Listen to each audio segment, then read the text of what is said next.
Welcome to the Living Artist Podcast. I'm your host, Preston M. Smith.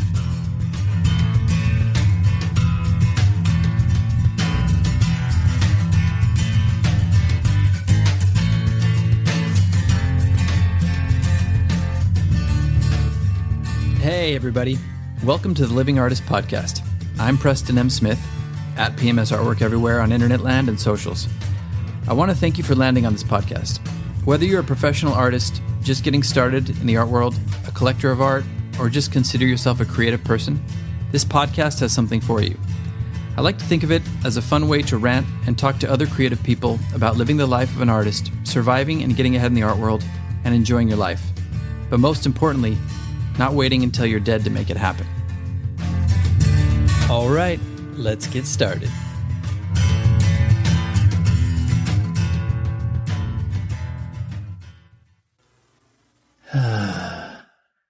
I'm good enough.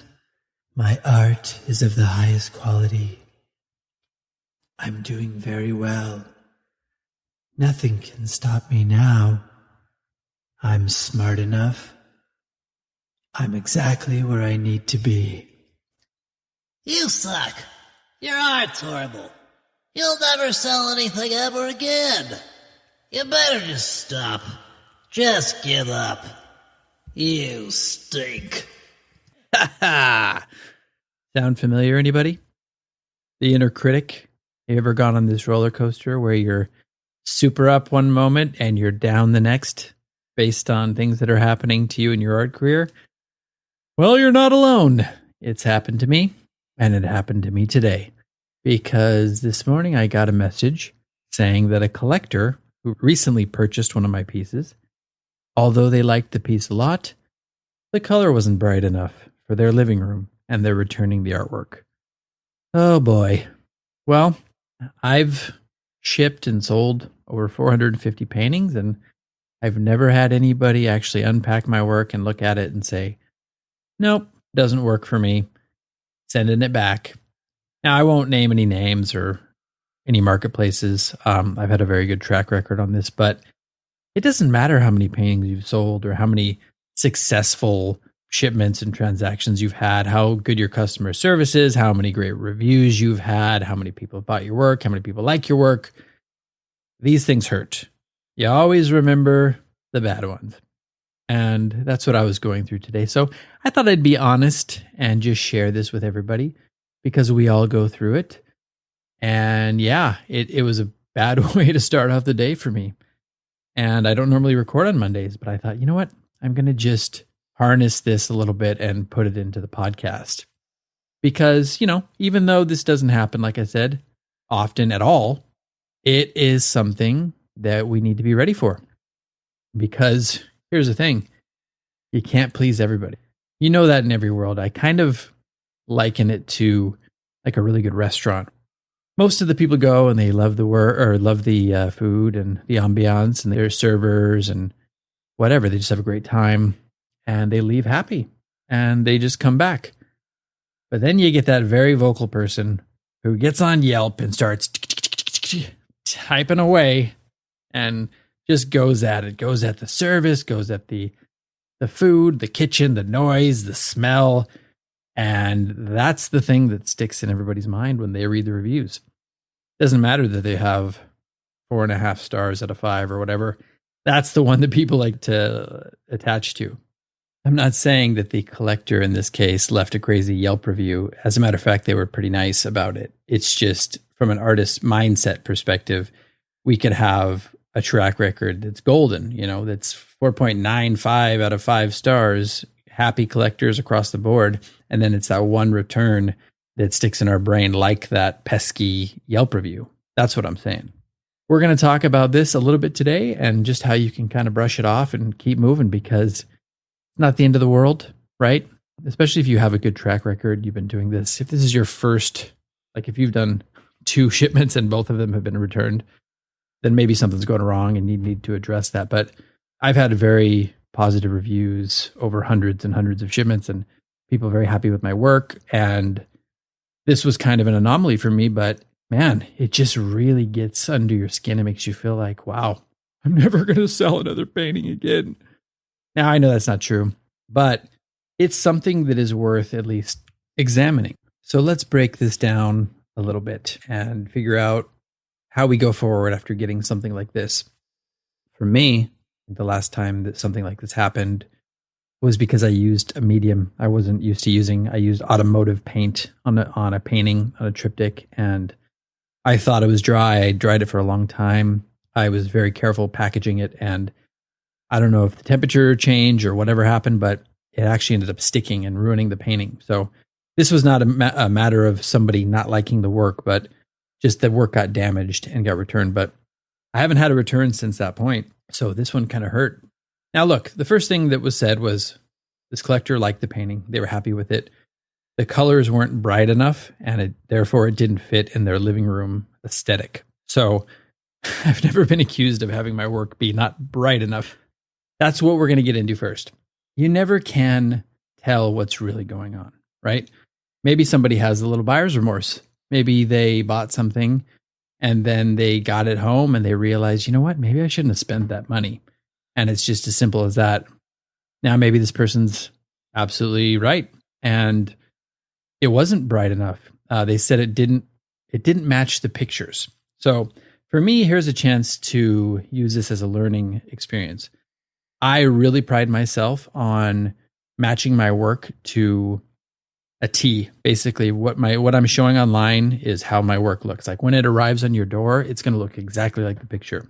I've really prided myself on doing a good job with that. And up until this point, I haven't had any problem. Now, this could be a case of me just getting a little laxed, and this one slid by, and maybe I let something go. So when I get this piece back, I'm going to match these up with my pictures online, looking at the pieces together, hanging it on my wall, looking how it looks based on the in context pictures I put in. And if I agree with this collector or this person, then that's something that I need to learn from, and I need to just make sure that I'm still on top of my game when it comes to that. Because let's face it, that is very important. You want to have your pieces be accurate. I've gotten down on people before for making their pieces look way too large online, and then people, when they get them, it's like, oh, it's like half this size. Or the colors are completely different, or they've manipulated in Photoshop. Now, I don't do any of that. I match it up, but there still is a chance that the lighting that I took the picture in at the beginning is a little bit different than the lighting that they have in their home, and for whatever reason, it just didn't match up. So maybe that's something that I can take and use it as a teachable moment, and I can just go forward and just shake it off and just do better next time. Now, if I see the opposite and I get it here and I look at it, I'm like, well, this is not any different from what I put online. It looks exactly the same. Then there was obviously some other stuff going on, and this person either had buyer's remorse or they just decided, maybe they had a different vision of their whole color scheme in person. Then when they got the piece in their living room, it changed everything for them, and they decided against it. And that's something I have no control over. So that's not something that I can beat myself up about. You just got to let that go and move forward. And hopefully the people you're working with, Art Marketplace, or whether it's yourself or a gallery, hopefully they understand that as well and can just move forward in good faith and with good intentions and just keep on trucking away. The other thing about this piece is this set of circumstances was that it was kind of sold on a third-party site, one that I haven't ever sold on before. So, it could be as simple as maybe this is not the right platform for this to be selling on. Maybe there's a lot of returns on this platform. I know this can sound like a rationalization, but just really breaking it down to see like what could have happened here. The thing is it's very easy to react in the moment like, oh my God, what are you talking about? This person's crazy. But I always find it's best to step back and be objective and go, okay, what's going on here? And that allows you to kind of step back from yourself and see things not from a place of just hurt and pain, but like, oh, okay, this is just a simple situation of this happening. Didn't match the couch, or you know what I mean? You name it. You name any number of scenarios, because it's so easy for us to get upset, and then you internalize that, and then you kind of lose some confidence, and then you're worried about it happening again. Now, for me, I pride myself on my customer service. I pride myself on my packaging. Like, I know I did everything. As a matter of fact, when I was packaging this piece up, I was like, oh man, I had this thought, oh man, this collector is going to love this. And I was like, there's no way they're going to have any problems with this piece, because there's always that thing in the back of your mind of, what if they don't like it? But I remember having that thought, there's no way this person's not going to like this piece. I wrote a personalized note. I packaged it really well. It was well protected. I personally love the piece. And in the frame, it looks really sharp. So basically, if you've ticked all those boxes and then the collector doesn't like it for whatever reason, or it didn't fit, like they said they liked the painting, but it didn't fit in their room, well, then that's just what it is. Now, if you cut some corners or you don't have a track record of giving good customer service and you didn't maybe write a note, or maybe your packaging was a little bit hasty, then it's possible that some other factors were at play. But I feel pretty confident on my end that I did everything to my ability to make this work. So since I know that, you just got to let it go. Okay, unfortunately, it's one person, no big deal. Move on, dust yourself off, pick yourself up, plug your nose with some toilet paper, stop the blood, stop the bleeding, put on the tourniquet. All right, we're getting crazy here. But just move forward. It's not a big deal. It happens. And, if you break it down on a percentage basis, the return ratio is minuscule. And as long as it doesn't keep happening, I'm happy. But if you haven't ticked all those boxes, or you've left a couple of them blank, then it can be a teachable moment and you can just, okay, chalk it up to a learning experience. You can do better next time. But I always go into everything, giving everything my best, whether it's a micro painting or a large painting on canvas. It's thousands of dollars as opposed to $40. I treat them exactly the same. I handle them with the same amount of care. I write notes, personalized notes to each one. I package them. I spend the same amount of time that I can on them. And yeah, I put the same amount of energy into each piece. So as long as you've done that, you really can leave happy. Even if this happens, even if something like this happens and it gets returned, well, you can sleep better at night knowing you did everything you could. Maybe it's also an opportunity. Maybe it's an opportunity to tighten the screws in your studio with what you're doing. Or maybe it's an opportunity to reach out to this collector if you can. On some marketplaces, you have an open dialogue with some of the collectors, and maybe you could reach out and fix the problem. Maybe say, hey, look, I'll paint you another painting, or I'll replace it with another painting of an equal price point. And as soon as I get the other piece returned to me, I'll turn around and ship this one out to you free of charge. And there you go. So maybe you turn it into an opportunity to solve a problem and make the collector happy. But when all is said and done, if you can't fix the problem, you can at least fix your perspective on it. And that is to learn how to surrender a little bit.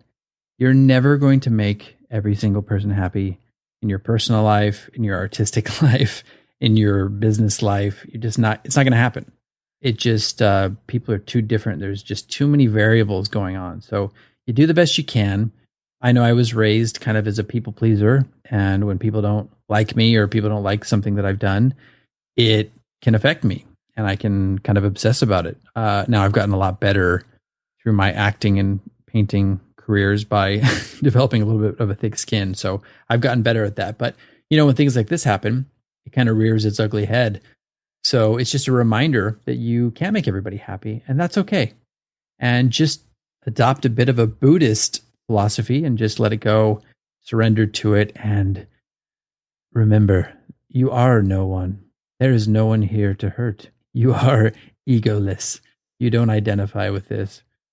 Now, you're probably not going to be able to react like a monk in this situation, but at least you can learn how to kind of surrender and breathe through it, move forward in a peaceful way.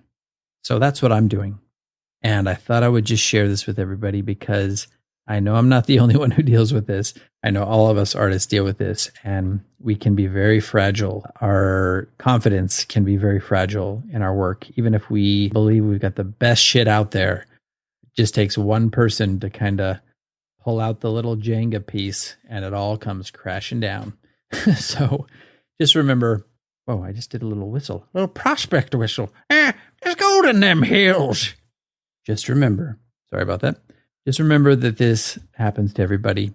So just take comfort in that and do what you can on your end to make it better for next time and make your peace with the inner critic. I guess you're not that bad. I love you. Let's just forget about it and go get some tacos.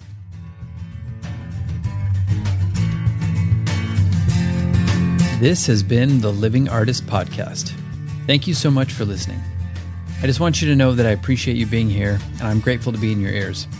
Your art and creative life on this planet is meaningful, so thank you for sharing it with me. If you like this podcast, whatever platform you're listening to it on, please subscribe and share it with your friends. You can also leave me a positive review to show your support. This helps me to reach more people with the algorithmic magic and keep the show going strong. If you want to see more of what I do and check out the art that I create, you can visit my website at www.pmsartwork.com or follow me on social media everywhere at PMS Artwork. That's it for now. See you back here next time.